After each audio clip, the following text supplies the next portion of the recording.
Hello दोस्तों, कैसे हैं आप लोग। आशा करते हैं अच्छे से होंगे और अच्छे से पढ़ाई कर रहे होंगे। कल हम आपको 35 तक बताएंगे। आज 36 नंबर देखिए। इनमें से आचार्य रामचंद्र शुक्ल से संबंधित कौन सा कथन सही नहीं है।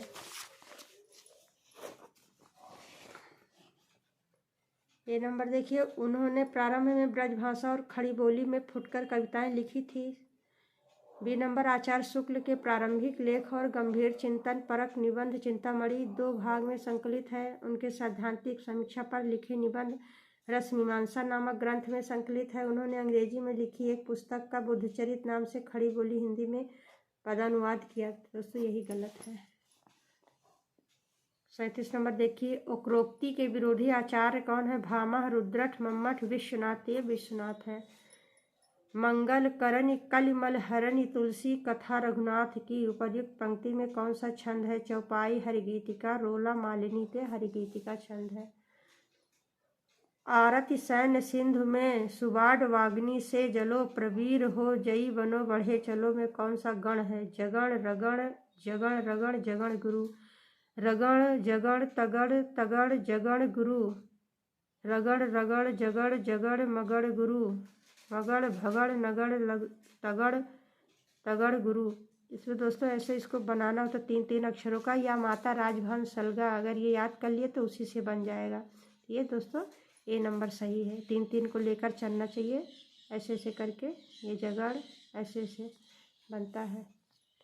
40 नंबर देखिए। कौन सी भाषा द्रविड़ परिवार की नहीं है। कन्नड़, मलयालम, बंगाली, तेलुगु। तीनों है, बंगाली नहीं है।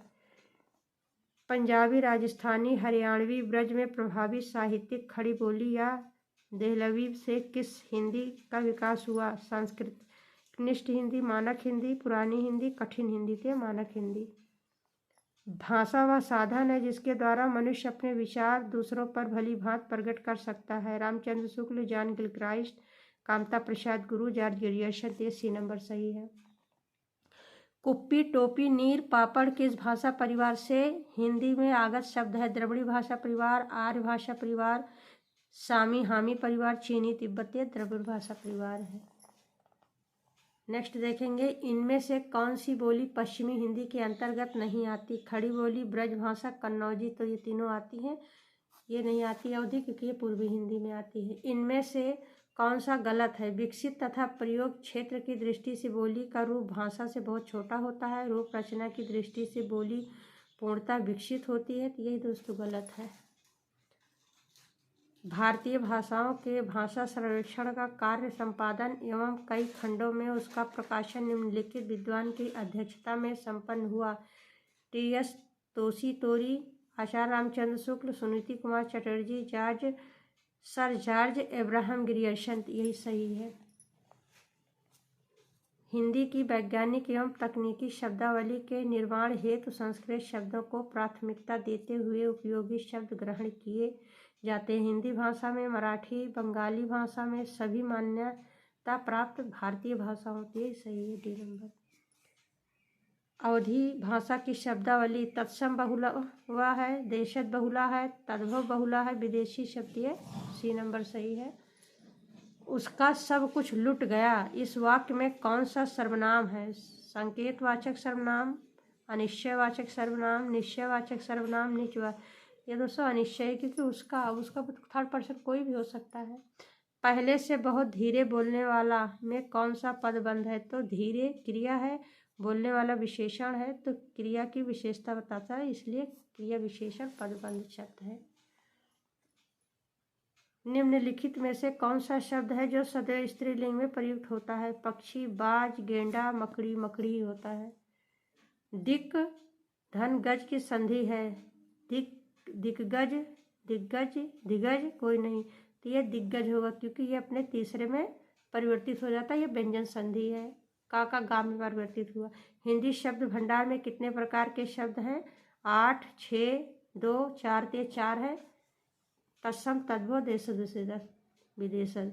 54 नंबर देखिए। बाण के पर्यायवाची के लिए कौन सा विकल्प उचित है। तो ये शर और शिलीमुखी है। तुरंग शब्द का पर्यायवाची शब्द तो पता ही है, आवाज। वायु शाखा का पर्यायवाची कौन है। सुगंध, अग्नि, पुष्प, अरविंद। तो यह अग्नि है।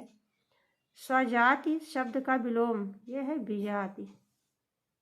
वह कौन सा मनुष्य है जिसने प्रतापी राजा भोज का नाम ना सुना हो? कैसा वाक्य है? संयुक्त वाक्य, मिश्र वाक्य, सरल वाक्य, उपवाक्य। ये मिश्र वाक्य है। निम्नलिखित विकल्पों में से शुद्ध वाक्य चुनिए। मेरे को भूख है, कल घर आऊँगा, राजा जरूर मरेगा मरेगी, वो बोले। ये तो सही है। कौन सा वाक्य सही है? बैल और बकरी घास चरती हैं, गलत है। बैल और बकरी घास चरते हैं, बैल और बकरी घास चरता है, बैल और बकरी घास चरती, ये बी नंबर सही है। कृतघ्न शब्द का सही अर्थ, जो उपकार नहीं मानता, जो किए हुए उपकार को नहीं मानता, यही सही है। नेक्स्ट देखेंगे। जिसने ऋण चुका दिया हो, वाक्यांश के लिए एक शब्द, ये होगा उऋण। ऊंट के मुंह में जीरा, इस लोकोक्ति का सही अर्थ नीचे दिए गए विकल्पों में से चुनिए। बीमारी की दवा, स्वाद बढ़ाने का उपाय, चाल बढ़ाने का संकेत, ये बहुत कम मात्रा में आपूर्ति। निम्नलिखित में से किस मुहावरे का अर्थ असंभव होना नहीं होगा? चांद पर थूकना, खरगोश के सींग निकलना, पानी से घी निकालना, बालू से तेल। तो दोस्तों ये सब असंभव, लेकिन चांद पर थूकने का मतलब होता है कि निर्दोष को कलंकित करना। आकाश पाताल एक करना, मुहावरा किस अर्थ में प्रयुक्त होता है? घनघोर वर्षा होना, बहुत अधिक उपद्रव करना, बहुत भारी प्रयास करना, नीचे स्थान से ऊंचे स्थान पर पहुंचना। तो दोस्तों ये आकाश पाताल एक करना मतलब बहुत भारी प्रयास करना, जैसे आप लोग कर रहे हैं पढ़ाई के लिए। धन्यवाद दोस्तों, मिलते हैं नेक्स्ट वीडियो में। हमारा वीडियो अच्छा लगे तो लाइक कीजिए, हमारे चैनल को सब्सक्राइब कीजिए, शेयर कीजिए। धन्यवाद।